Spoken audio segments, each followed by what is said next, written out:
që nuk kam pranuar të hesh lidhje me grabitjen e pronës publike në Tiranë.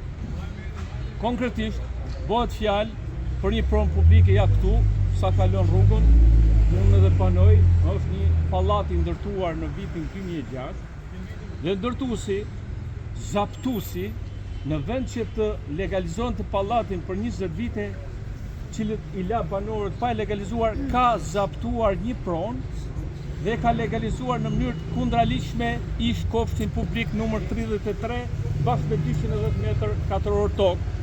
Po jo vetëm kaq, ky zaptues na ka zaptuar edhe pjesën tjetër shërbyse të pallatit që ishte planifikuar për lulifte.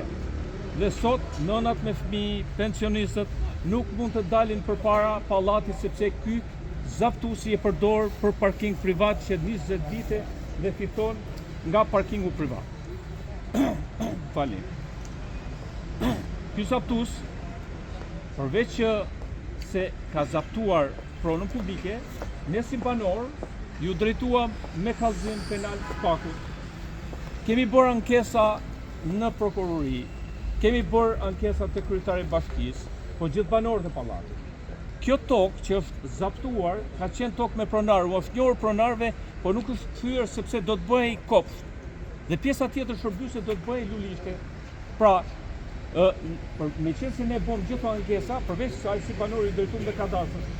Dhe gjej rastin ta falenderoj jo Artan Lame që ishte përpara sepse ishi drejtuar dhe ati, por pasuesve të tij dhe kadastra vetë mori një vendim dhe anulloi legalizimin sepse ishte bërë në mënyrë të kundraligjshme, duke marrë masa disiplinore ndaj punojësve të kadastrit, sepse një pronë publike nuk mund të tjetërsohet, është e kundraligjshme.